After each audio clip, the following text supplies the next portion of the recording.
everyone, this is Mrs. Momenzadeh, and today we're going to be learning how to do the final steps of our printmaking unit. If you look, what we're going to be focusing on today is how to make a border. And the border should unify the composition. Unify means to bring it all together, to come together as one. Think of our country, the United States, everything is coming together as one country, okay?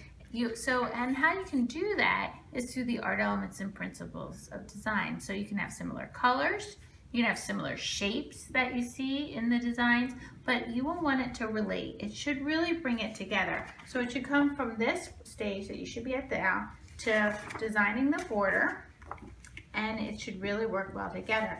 Now what I want to demonstrate is how to actually make your stamp. The first thing you'll need is at your tall tables are all of these materials. You'll have your paints, brushes, scissors, cardboard and sticky foam. You'll have bowls for water, you'll have Sharpies, and all kinds of materials that you'll need. The first two things you will need, and they're on the tall tables, is a piece of cardboard and a piece of this foam stick. Please, these says self-sticking, please do not peel it. Don't put it all over your face, making mustaches and all kinds of things. Okay, you get one piece. If you really need a second piece, please see me. But we don't have enough for everyone to have multiple pieces. Now, the first thing you'll want to do is with the Sharpie on the cardboard, you'll want to write your name, your mod, and your table number. You'll also want to write an up arrow. The reason for the up arrow is so that when you're printing around the perimeter of your large paper, you don't accidentally have one that is the wrong direction. You want to keep it all the same direction. So that's why the arrow will be very useful. Now after you've done that, you can return the marker. You will need to use the sticky foam. If you're stuck for ideas for your border, look at your image. Look at it. What shapes do you have? Now this is small. It's a lot harder to cut teeny little curvy spirals and things. That'll be really challenging with the scissors and this foam. I started by just simply making a square. Now I'm looking at it, I'm seeing some triangular angle shapes. So I just took a square, cut it in half to make two triangles. Looking at my design, maybe I want a square as well.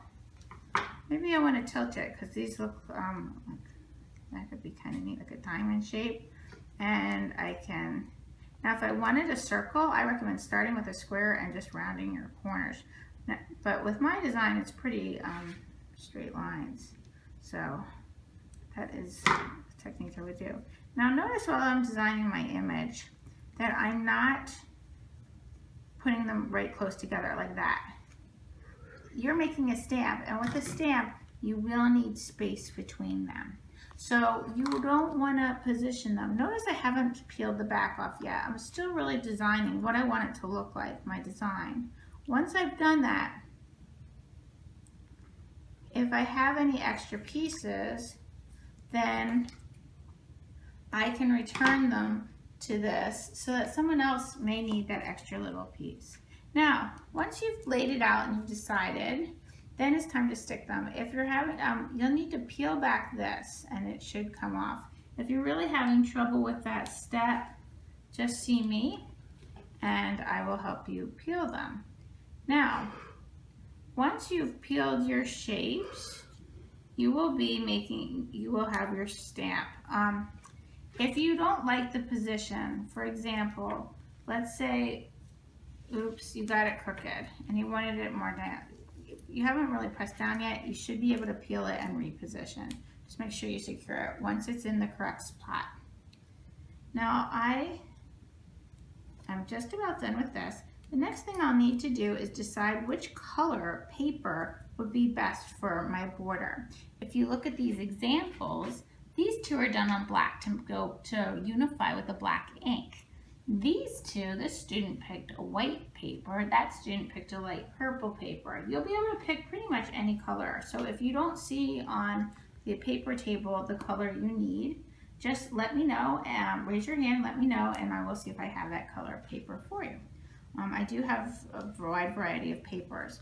Now I'm just pressing it on. My stamp is complete. I have my arrow on the back. There's space between. I can put these, and these will go in the trash. what I need to do is practice learning to print it now. So in order to print, I will need to decide what color paper. I'd like to use black for mine, but you can use any color that goes with your work. It should really make it relate. So you'll need a test strip and a square piece of paper. Now you're not going to glue your picture on yet, because if you mess up and spill paint on here, then it won't matter because you're going to glue this on top. So you're going to want to make sure that your paper that's been cut down is back in your folder so you don't accidentally spill paint all over it. But I still need to look at it because I want my colors to relate. I'd like it to match. Now at your tall tables you have magazine pages and you have paints, you have all the materials you need. So now in order to make it show up on the black paper, you have to do something differently than if you picked a light color. And that is you have to tint your colors by adding white to the color. Otherwise the colors will be too dark and it won't have enough contrast and you won't see them. Now I'm picking colors that match my design. I want it to work well together. I also don't want my colors to look right out of the bottle. I want to mix them, I want to customize them, I want to make them my own. Now you can pick up to 3 colors for your border. If you look, this one and this one and this one are all examples with 2 colors. These 2 each have 3 colors for the border. So you can pick 1, 2, or 3 colors depending. If you pick 3 colors, you'll need 3 brushes. If you pick 2, you'll need 2, or if you pick 1, you need 1 brush. I'm going to do a 2 color one, so I need 2 brushes. Notice I'm using small brushes as well. I don't want to accidentally get too much paint on here. Now I'm looking at this and I'm matching my colors. I start with my light color and I add my colors to it. Now I think I'm going to make a little slightly bluish green, a tertiary color here. Now I need, and I'm going to mix the bluish light, add a little this blue in with that. Okay. And I'm making my colors. Now, what I need to do is practice on a test strip. I don't want to be printing without trying it out first. So I am printing, notice I'm using the brush and I'm applying it with the brush. It's not too thick, it's not too thin. If it's too thick, add a little water, like this. That was a little thick. If it's too thin and watery, dry it off and try it again because you don't want it to run. Now notice I didn't really I tried not to get too much on the cardboard. I'm practicing just going on a row, lining up with the edge of the paper because your paper is exactly 1 inch wider. This cardboard is exactly 1 inch wider as well. Now, I want to practice printing, so I need to just, once you get the hang of this, it goes pretty fast. So since I'm using the multiple brushes. So here I am, I'm practicing. You want to practice at least 3 on here before you go on. If you have a print that didn't work out well, while you have the color here, you can just touch up with the brush. So if something comes wrong, that's okay. But if you're having trouble in the test strip, please raise your hand and let me know so I can help you before you go on the good paper. I will be checking to make sure you have 3 really nice prints along the edge. So you'll raise your hand and get that check signed off. Once I give you the go-ahead that looks really nice, then you're going to start on your big paper. Now on your big paper, it's exactly the same thing. So here I am making my plate. Now I accidentally got a little green where I wanted a blue. That's okay, just touch it up. All right, okay. All right, 1 second. Okay, now, and I would keep printing all the way around. So I do the exact same thing here, all the way around on my plate.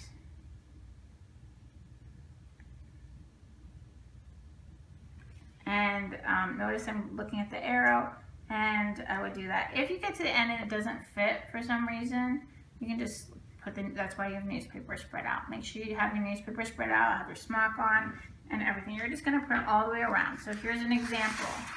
Now, notice I wrote my name on a table number as well. I used white colored pencil. Here's one.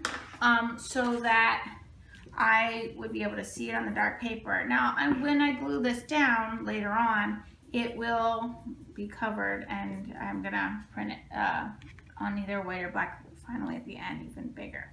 But you'll want to write your name, mod, and table number.